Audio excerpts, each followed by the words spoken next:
پیارے دوستو السلام علیکم ورحمۃ اللہ وبرکاتہ۔ 12 ربیع الاول شریف کا یہ مہینہ چل رہا ہے، ربیع الاول شریف کا یہ مہینہ ہے۔ اس بابرکت و رحمت مہینے میں، رحمتوں والے اس مہینے میں ایک ایسا وظیفہ میں آپ کے ساتھ شیئر کر رہا ہوں۔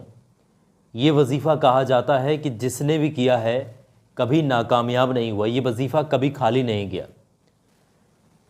بزرگان دین اس وظیفے کو لے کر کے کہتے ہیں اس وظیفے کو اپنے گھر میں لکھ لو، اپنے گھر کی دیوار پر لکھ لو تاکہ گھر کے تمام لوگ اس کو پڑھ سکیں۔ کوئی ایسی مراد، کوئی ایسی حاجت جس کو آپ چاہتے ہیں کہ وظیفہ پڑھ کے آپ کی زندگی میں خوشیاں آ جائیں، آپ کا رکا ہوا کام پورا ہو جائے، آپ کا بہت زیادہ قرضہ آپ نے لے لیا، قرضے کی ادائیگی کا انتظام ہو جائے، نیک رشتے آنا شروع ہو جائیں، رکاوٹیں ختم ہو جائیں، دشمنوں سے آپ کی حفاظت ہو جائے، جادو ٹونا کرنے والے اور جادو ٹونا، بری نظر، ہر چیز سے آپ بچ جائیں، اور جس بھی مقصد کے لیے آپ ہاتھ اٹھا کر دعا کریں اور آپ کی وہ دعا بھی قبول ہو جائے۔ تو میں آپ کو بتا رہا ہوں آج کی اس ویڈیو میں وہی وظیفہ، اور اس وظیفے کی سب سے خاص بات یہ ہے کہ ایک ہفتے میں صرف ایک بار ہی یہ وظیفہ پڑھنا ہوتا ہے۔ یہ سمجھ لیجئے گا جن لوگوں کے پاس وقت زیادہ نہیں ہوتا ان لوگوں کے لیے بہت ہی کامیاب یہ وظیفہ ہے، اور ہفتے میں صرف ایک دن پڑھنا ہوتا ہے اس کو۔ ایک بار ہی اگر آپ پڑھیں گے انشاءاللہ آپ جس مقصد کے لیے ہاتھ اٹھا کر کے دعا کر دیں گے وہ مقصد آپ کا پورا ہو جائے گا۔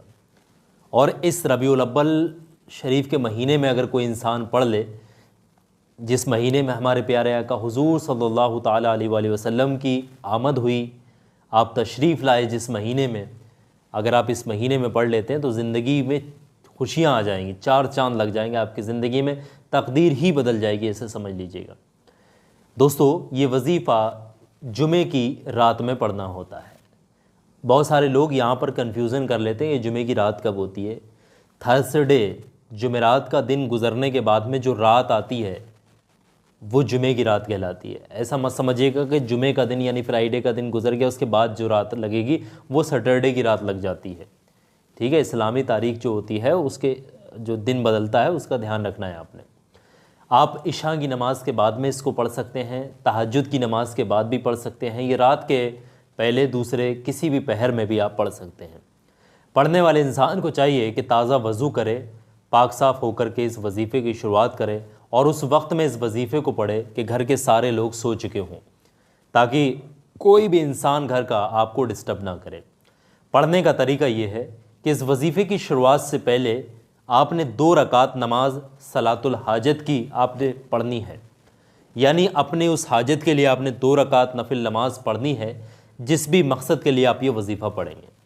2 رکعت صلاۃ الحاجت کی نماز کا طریقہ کئی بار میں آپ کے ساتھ شیئر کر چکا ہوں، سب کو پڑھنا آتی ہوگی امید ہے۔ اگر نہیں آتی تو آپ یوٹیوب پر دیکھ لینا، بہت آسان ہے، عام نمازوں کی طرح ہی ہوتی ہے، بس 2-4 باتیں ہی بدلی ہوئی ہے۔ وہ نماز آپ پڑھیں گے اس حاجت کی نیت سے، اس مقصد کے لیے جس مقصد کے لیے آپ وظیفہ پڑھیں گے، جس میں کامیابی پانا چاہتے ہیں، ٹھیک ہے۔ 2 رکعت صلاۃ الحاجت کی جو نماز ہے نفل نماز، وہ آپ ادا کرنے کے بعد میں بیٹھیے گا جا نماز پر، مصلی پر، پھر آپ اس وظیفے کی شروعات کیجیے گا۔ پڑھنے کا طریقہ یہ ہے کہ کسی تسبیح کو آپ لے لیجیے گا، جو 100 دانوں کی تسبیح آتی ہے۔ آپ سب سے پہلے شروعات میں کم سے کم 3 مرتبہ درود پاک پڑھیں، جو بھی درود پاک آپ کو یاد ہے، یا پھر آپ کے پاس اچھا خاصا وقت ہے تو ایک تسبیح درود پاک کی پڑھ لیجیے گا، جو بھی درود پاک آپ کو منہ زبانی یاد ہے۔ سب سے چھوٹا درود پاک ہے وہ بھی آپ پڑھ سکتے ہیں، صلی اللہ تعالی علیہ وآلہ وسلم، اس کو بھی پڑھ سکتے ہیں۔ 3 بار پڑھیں یا 9 بار پڑھیں یا 11 بار پڑھیں، 21 بار یا پھر 100 بار، جتنا آپ چاہیں درود پاک پڑھیے گا۔ اور اس مہینے میں جتنا درود پاک پڑھیں گے اتنا ہی زیادہ فوائد ہیں، اتنے زیادہ فائدے ہیں۔ درود پاک پڑھنے کے بعد میں یہ وظیفے کا طریقہ تھوڑا سا الگ ہے، وہ بہت دھیان سے سمجھیے گا۔ آپ نے پڑھنا کو جس طریقے سے بسم اللہ الرحمن الرحیم بحق کے بسم اللہ الرحمن الرحیم، یہ 3 باتیں آ گئی اس کے اندر۔ پہلے ہے بسم اللہ الرحمن الرحیم بحق کے بسم اللہ الرحمن الرحیم، یہ تینوں چیزیں ملا کر کے 1 ٹائم کاؤنٹ ہوں گی، ایک بار کاؤنٹ ہوں گی، یعنی ایک بار مکمل ہو گیا۔ پھر آپ نے پڑھنا ہے بسم اللہ الرحمن الرحیم بحق کے بسم اللہ الرحمن الرحیم، 2 بار ہو گیا۔ پھر اسی طریقے سے بسم اللہ الرحمن الرحیم بحق کے بسم اللہ الرحمن الرحیم، 3 بار ہو گیا۔ اس کی کم سے کم ایک تسبیح پڑھیں پوری، یعنی 100 مرتبہ اس کو پڑھیں۔ اگر آپ کے پاس اچھا خاصا وقت ہے آپ کے پاس، تو کم سے کم 1000 مرتبہ بھی آپ پڑھ سکتے ہیں اس کو۔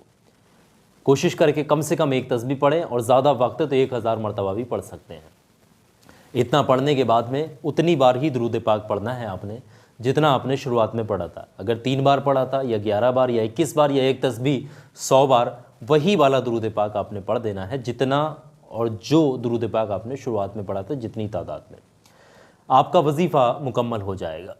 صلاۃ الحاجت کی جب آپ نے نماز ادا کی تھی جس حاجت کے لیے، اب آپ نے اس وظیفے کو ادا کرنے کے بعد میں کعبہ شریف کی طرف کو ہی آپ کا فیس ہونا چاہیے، آپ کا فیس کعبہ شریف کی طرف کو ہو، گڑ گڑا کر عاجزی ہو کر دونوں ہاتھوں کو اٹھا کر کے اپنے مقصد کے لیے آپ نے اس حاجت کے لیے اللہ تبارک و تعالیٰ سے کامیابی کے لیے، اس مقصد میں کامیابی کے لیے دعا کرنی۔ ساتھ ساتھ اور بھی لوگوں کے لیے دعا کریے گا۔ جو انسان پہلے دوسرے لوگوں کے لیے دعا کرتا ہے، بعد میں اپنے لیے دعا کرتا ہے، اور اللہ کی وہ تمام مخلوق جو اس کے آس پاس رہتی ہے اس کی حفاظت کے لیے، کامیابی کے لیے دعا کرتا ہے، محمد و آل محمد پر یعنی ہمارے نبی کریم حضور صلی اللہ تعالیٰ علیہ وآلہ وسلم پر درود پڑھ کر دعا کرتا ہے، تو اس کی وہ دعا کبھی خالی نہیں جاتی۔ آپ نے دعا کو جس طریقے سے کرنی ہے جیسے کوئی بچہ اپنے باپ سے کسی چیز کو مانگنے کی ضد کرتا ہے، اپنے ماں باپ سے کسی چیز کو مانگنے کے لیے ضد جس طریقے سے کرتا ہے بچہ، آپ نے اسی طریقے سے گڑ گڑا کر عاجزی ہو کر اللہ تبارک و تعالیٰ کے سامنے دونوں ہاتھ اٹھا کر کے دعا کرنی ہے۔ تھوڑا وقت دینا ہے دعا میں، جلد بازی نہیں کرنی۔ یقین جانیے گا 1 ہفتہ بھی نہیں گزر پائے گا جس مقصد کے لیے آپ بیٹھ کر کے دعا کر رہے ہیں، صلاۃ الحاجت کی نماز ادا کی ہے، یہ وظیفہ پڑھا ہے اور آپ نے ہاتھ اٹھا کر دعا مانگی ہے، اگر آپ کا کامل یقین ہے، آپ نے پورے یہ سمجھ لیجئے گا پورے یقین سے، اگر آپ نے پوری ایمانداری سے طریقے سے وظیفہ پڑھا ہے تو یقین جانیے کہ وظیفہ آپ کا خالی نہیں جا سکتا۔ یہ بزرگان دین کا کہنا ہے کہ وظیفہ کبھی خالی نہیں گیا، جس نے بھی جس حاجت کے لیے پڑھا ہے اسے اللہ نے کامیابی ضرور دی ہے۔ تو آپ بھی اس کو پڑھیے گا، آپ کسی بھی جمعے کی رات میں آپ پڑھ سکتے ہیں، اور اس ویڈیو میں جو بتایا گیا عمل، اس کو پڑھنے کا بھی اتنا ہی ثواب ہے، کسی کو بتائیں گے کوئی پڑھے گا تب بھی آپ کو بہت ثواب ملے گا۔ تو جتنا زیادہ ہو سکے اپنے دوستوں میں، رشتہ داروں میں، جتنے بھی گروپس میں سوشل میڈیا پر آپ جڑے ہوئے ہیں نا، ہر انسان تک شیئر کیجیے گا اس ویڈیو کو۔ ربیع الاول شریف کے اس مہینے میں اگر کوئی بھی پڑھ لے گا، ایک انسان بھی، تو آپ کو بہت ثواب ملے گا۔ ویڈیو کو لائک ضرور کرنا ہے، کامنٹ سیکشن میں آمین ضرور لکھیے گا، ہو سکتا ہے آپ کے دل زبان سے نکلا ہوا آمین اللہ کی بارگاہ میں قبول ہو جائے۔ اور آخر میں ایک بات آپ سے کہنا چاہتا ہوں، بہت دھیان سے سنیے گا، دیش دنیا کے کسی بھی کونے سے اگر آپ اس ویڈیو کو دیکھ رہے ہیں تو میرے کہنے سے 2-4 منٹ کا وقت نکالیے گا۔ یہ ویڈیو آپ کی اسکرین پر ایک اور دکھا رہا ہوں، اس ویڈیو میں کچھ ایسی چیزیں ہیں جن لوگوں نے استعمال کی ہیں ان چیزوں کو، وہ خود اس ویڈیو کے اندر بتا رہے ہیں۔ جادو ٹونا، دشمن بری نظر یا اچانک سے حادثات ہونا، کام بگڑنا، ان چیزوں سے بہت پریشان ہے نا، تلاش رہے ہیں کوئی پرماننٹ سولوشن، پرماننٹ چیز جو آپ کی ہمیشہ حفاظت کرے، تو یہ ویڈیو دیکھ لینا، آپ کے کام ضرور آئے گی۔